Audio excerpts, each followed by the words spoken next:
Allahul musta'an, la haula wala quwwata illa billah, tanda kiamat aja. Takut sama istrinya, takut.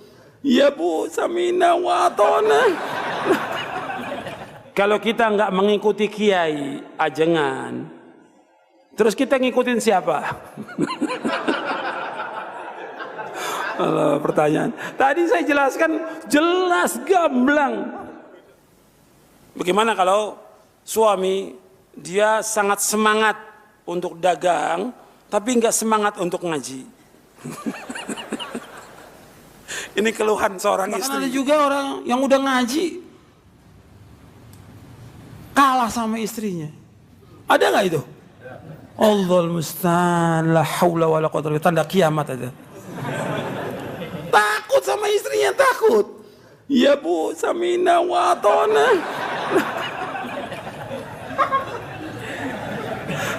Ini kejadian, katanya udah ngaji, istrinya alhamdulillah juga udah ngaji pakai cadar, kok suaminya takut?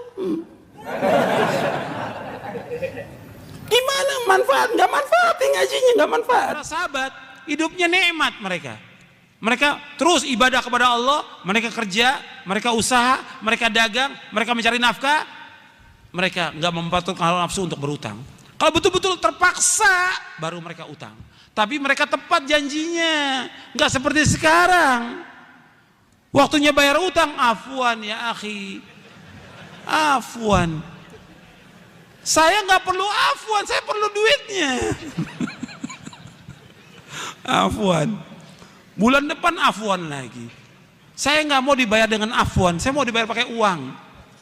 Antum pinjam uang kan sama saya, bayar dengan uang, bukan dengan afwan. Jadi kita nih sebenarnya kalau kita lihat, baca juga kadang-kadang nggak tiap hari baca. Baca sedikit sudah capek, sudah lelah, udah ngantuk gitu. Jadi sepotong-sepotong, nuntut ilmunya sepotong-sepotong, bacanya sepotong-sepotong. Maka jadinya pun sepotong-sepotong. Jadi antum nih jadinya sepotong-sepotong, nggak jelas sudah. Ikut sunnah atau bid'ah nggak tahu kita. Sepotong-sepotong, karena bacanya juga sama seperti itu.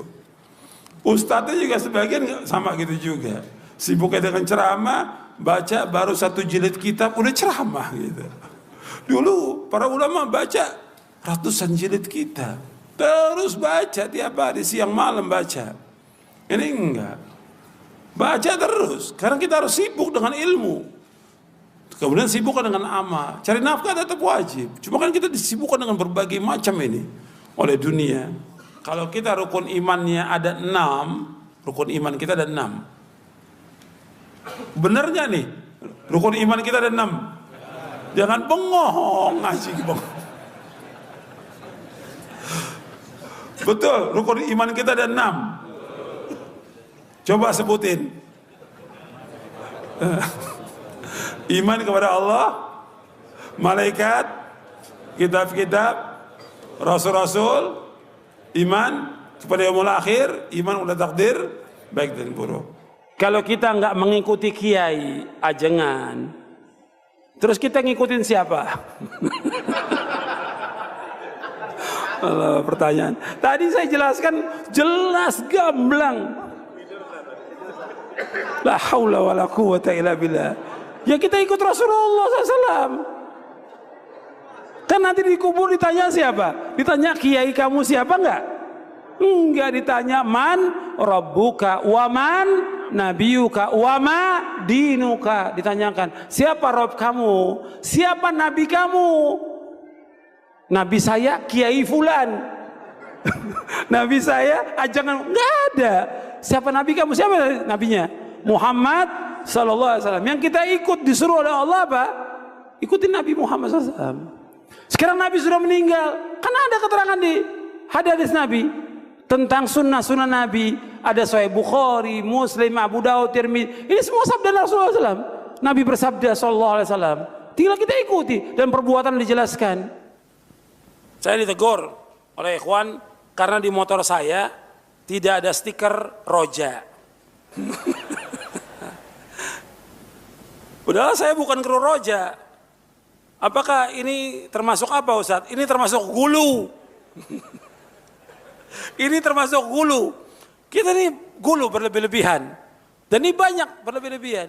Orang harus, yang penting antum mengambil manfaat istifadah dari kajian yang disampaikan dan amalkan. Nggak mesti ada stiker roja. Ini gulu. Nggak boleh seperti itu. Orang harus manfaat.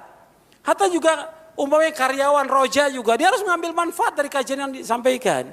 Jangan pakai jas kru roja, tapi nggak pernah dengar pengajian. Sibuk aja dengan ngambil gambar. Sibuk dengan ngambil gambar. Sibuk jadi panitia. Dia harus mengambil manfaat. Nanti rugi, dia seperti lilin. Dia menerangi orang tapi dia terbakar.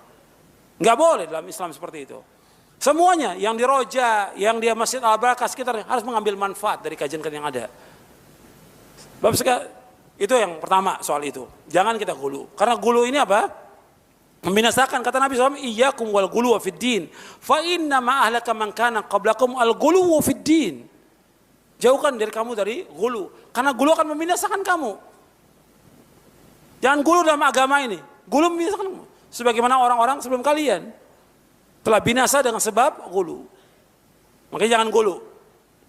Gulu dalam masalah itu, stiker, gulu juga dalam masalah tadi. Ya semuanya, ini banyak, kalau contoh kan banyak ratusan ini.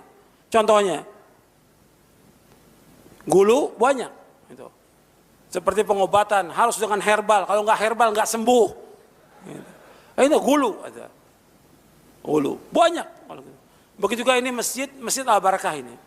Kadang-kadang ada orang yang nggak mau sholat kecuali di Masjid Al-Barakah.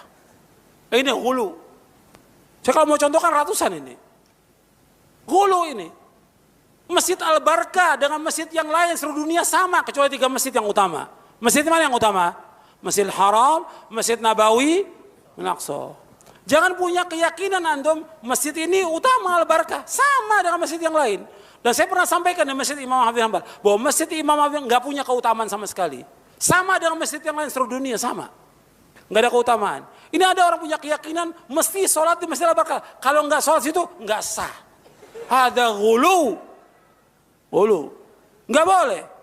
Sama juga seperti sholat Jumat. Ada orang dari jauh pengen sholat Jumat di Masjid Al-Barakah. Nggak ada keutamaan di sini. Sama dengan, kalau kita mau cari sunnah, banyak masjid yang lain yang juga yang sunnah. Nggak mesti di tempat ini. Kalau kebetulan ada pengajian di sini, nggak apa-apa untuk datang. Karena mau ngambil ilmu, nimba ilmu. Nggak ada masalah. Hatta keluar kota, untuk nimba ilmu nggak ada masalah. Tapi mengatakan, niat dari rumah, bahwa masjid ini punya keutamaan lebih dari yang lain, ini gulu. Nggak boleh dalam Islam. Sama dengan masjid yang lain. Fadilahnya, ganjarannya sama dengan masjid yang lain. Jangan sampai gulu kita. Kalau gulu, nanti bahaya kita. Jadi kita harus betul-betul, saya ulangi tadi, kita harus ngambil manfaat dari ilmu. Manfaat dari ilmu, semuanya. Dan juga saya ingatkan nih, semua yang ada sekitar roja ini banyak nih, di Kampung Tengah ini. Orang manfaatkan apa? Jual belinya, dagangnya. Yang dagang-dagang sekitar roja ini nggak ngaji pada. Yang penting dapat untung duit, tapi nggak dapat istifadah dari ilmu yang diajarkan. Rugi dia. Dunia nggak ada arti apa-apa. Tapi bagaimana kita tinggal di dekat roja bisa mengambil ilmu istifadah. Hatta antum tinggal di mana pun bisa mengambil istifadah dengan ilmu. Belajar talabul ilmi syar'i. Bagaimana kalau suami dia sangat semangat untuk dagang tapi nggak semangat untuk ngaji? Ini keluhan seorang istri ini. Mungkin banyak yang seperti ini. Kalau cari duitnya semangat, kalau ngajinya nggak semangat. Banyak orang yang dekat aja kadang-kadang, dekat masjid yang ada pengajian nggak sampai. Saya pernah cerita di Masjidil Haram itu, orang-orang yang dekat Masjidil Haram itu kan banyak perdagangan.